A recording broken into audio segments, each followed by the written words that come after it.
un peu les jardiniers. Qu'est-ce qu'on va semer au début de sa journée? Est-ce qu'on va semer des formes de pensée négatives? Et ça, je pourrais vous en reparler tout à l'heure. Ou est-ce qu'on va semer? Tout va bien, j'ai confiance. Chaque journée est une nouvelle vie. Chaque journée est une nouvelle vie. Qu'est-ce qu'on en fait de cette nouvelle vie? Et quand je vous révélerai peut-être tout à l'heure les pensées, etc., vous allez dire, ouh là là là là, vous avez intérêt, enfin nous avons tous intérêt à être très vigilants, puisqu'on est tous logés à la même enseigne. Donc effectivement, pour oser, c'est mieux d'être en bonne santé. Alors santé mentale, santé psychique et santé physique. Santé mentale, on revient aux pensées. Quand vous êtes en surcharge, en charge mentale, voire en burn-out, c'est que ça va plus là-haut, hein. Ça turbine. Burn-out, c'est quoi? C'est trop de feu, hein, ça brûle. Et dans le monde dans lequel on vit, qui est un monde de feu, notamment avec le téléphone portable et autres, c'est du feu à l'état pur. Donc si vous n'avez pas suffisamment de détachement, de hauteur, de distance avec les événements, ça vous grille. Et on le voit également, et j'en parle dans mon livre, il y a des artistes qui se brûlent, qui sont en burn-out. Vous avez les artistes toulousains, dernièrement les deux frères, je crois, ils étaient en burn-out, Muriel Robin à burn-out. Enfin, tout ça, ce sont des gens qui l'ont dit officiellement. Parce que, vous allez dire, mais attends, ils ont une vie de rêve. Pierre, il a une vie de rêve. Ça fait 50 ans qu'il s'amuse sur scène. On pourrait dire c'est extraordinaire. Et ça n'a pas été facile tous les jours. Non, ça n'a pas été facile tous les jours, mais je fais partie avec toi, mon cher François, des gens dont on peut dire qu'ils sont plutôt heureux, qui font plutôt bien, parce que si je n'allais pas bien, je ne pourrais pas, à l'âge que j'ai, continuer à marcher sur scène avec la satisfaction que ça engendre. Et si toi tu n'étais pas plutôt bien, si tu n'allais pas plutôt bien, tu ne pourrais pas répondre aux clients qui viennent te voir et qui te disent « Bonjour monsieur, je n'en peux plus ». Alors, quand quelqu'un arrive chez toi et te dit « je n'en peux plus », tu te dis « bon, je suis à même de lui donner des conseils parce que moi je vais plutôt bien », mais qu'est-ce que tu lui dis? Oh, c'est très simple. C'est très simple. Si une personne vient me voir en me disant « j'en peux plus », si vous venez me voir en disant « j'en peux plus », ça veut dire que vous êtes fatigué, vous êtes densifié, vous êtes lourde. Vous avez déjà rencontré des situations, des personnes, disant, vous discutez avec la personne et la personne, quelques temps après, je laisse tomber, elle ne comprend rien, elle est lourde. Vous rentrez dans un lieu, c'est pesant, c'est lourd. Vous avez tous connu ça.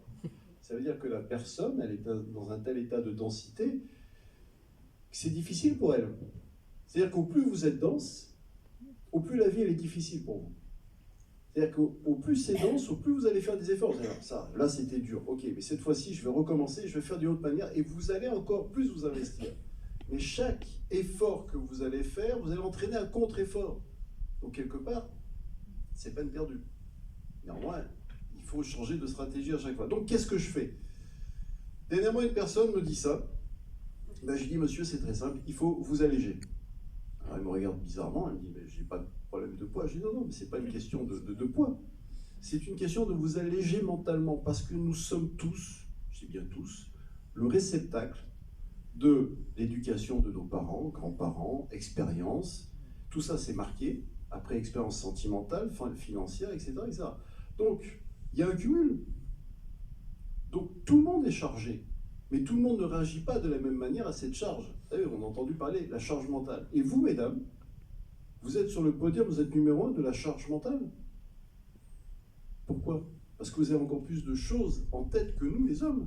Vous avez à gérer la maison, gérer les enfants, gérer votre carrière professionnelle, enfin gérer un ensemble de choses. Nous, on est un peu plus détachés de cela. Mais selon les statistiques, vous, mesdames, vous êtes beaucoup plus en danger que les hommes par rapport à la charge mentale. Donc, qu'est-ce qu'il faut faire? C'est s'alléger. C'est pour ça que, je ne vais pas vous rentrer dans tous les détails, mais j'ai mis en place une méthodologie pour pouvoir alléger instantanément l'individu.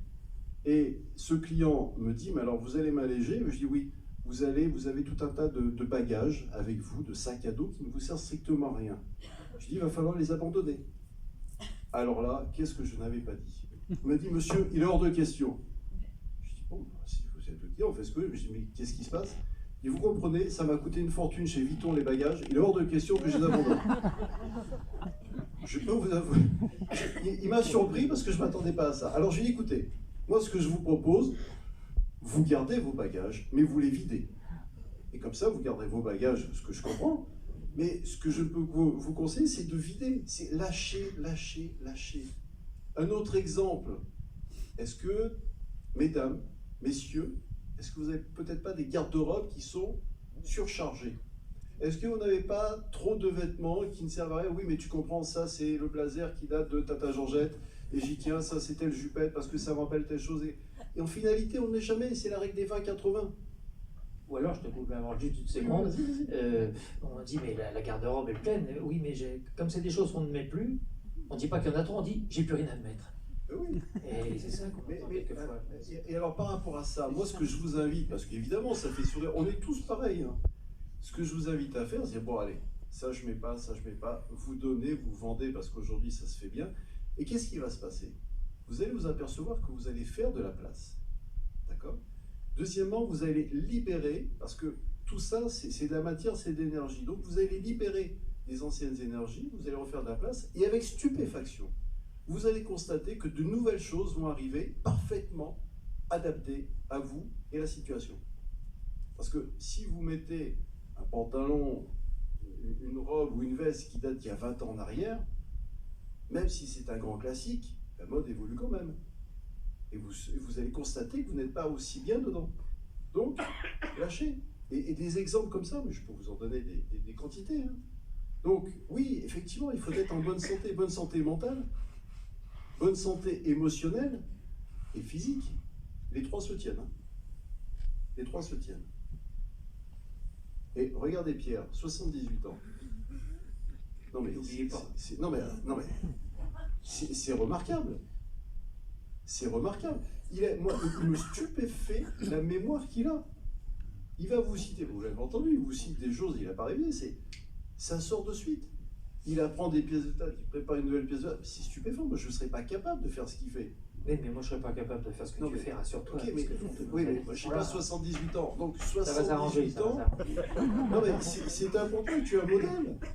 Enfin, je ne sais pas ce que vous en pensez, vous, mesdames et messieurs, mais respect quand même. Mais, non mais... Donc, tu dois bien avoir... Comment fais-tu pour garder c'est un état d'esprit? C'est un état d'esprit. C'est-à-dire que le jour de mes 7 ans, alors c'est le début du livre, c'est le début du One Man Show, je dis, le jour de mes 7 ans, j'ai dit à mes parents, quand je serai grand, je monterai sur une scène et je ferai rire les gens. Bon, c'est vrai que j'ai attendu un peu, mais je n'ai jamais perdu cette idée de ma tête, et j'ai beau avoir été représentant chez Primagaz, avoir vendu des circuits fermés de télévision dans les Monoprix, et avoir été journaliste pendant 10 ans, etc., j'ai fini par faire ce dont j'ai toujours rêvé, parce que c'est vrai, c'est une question d'état d'esprit. Alors, le fait, à mon âge, depuis si longtemps, de faire ce qui me plaît, c'est certainement une des raisons pour lesquelles je vais bien, et pour lesquelles je suis dans la condition physique où je suis aujourd'hui. Je fais un petit peu de vélo, je m'entretiens, puis il y a aussi le fait que quand ça va bien professionnellement et familialement, on n'est pas tenté de faire des excès dans quoi que ce soit. Donc on ne va pas ni trop boire, ni trop manger, ni etc., ni faire trop de sport non plus pour s'épuiser. Enfin, c'est une question d'équilibre. Alors, très important. L'équilibre est absolument fondamental. Alors tu parlais tout à l'heure de la chance. C'est vrai, je suis très conscient de la chance que j'ai d'être comme je suis aujourd'hui. J'en suis très conscient. Je suis très conscient de le nombre de fois où j'ai eu de la chance dans ma vie, parce que j'ai fait la rencontre qu'il fallait au bon moment, etc., etc. Mais un jour, j'étais interviewé par une journaliste d'un magazine de télévision qui me dit, après, à la fin de l'interview, on va dire, donc, on va titrer « J'ai eu de la chance ». Et je lui ai dit non, si vous voulez bien, on va titrer « La chance se force ». Parce que la chance, quand elle passe, si on ne la prend pas, c'est comme une vache qui regarde passer un train, si elle ne monte pas dedans, que le train passe ou non, c'est pareil. C'est la raison pour laquelle la chance se force, et là, je reconnais que j'en ai toujours eu, mais je l'ai forcé parce que j'avais un état d'esprit, et aussi, j'ai toujours eu l'état d'esprit du verre à moitié plein. C'est-à-dire que j'ai toujours cru que quelque chose de possible était quelque chose que j'allais faire. Et ça, c'est parce que on l'a noté tout à l'heure, travail, talent, etc. Mais si on n'a pas la troisième chose qui s'ajoute d'une façon indispensable aux deux autres, c'est la confiance en soi, on ne s'en sort pas. Et je crois que la confiance en soi, c'est ce dont souffrent ceux qui viennent te voir la plupart du temps.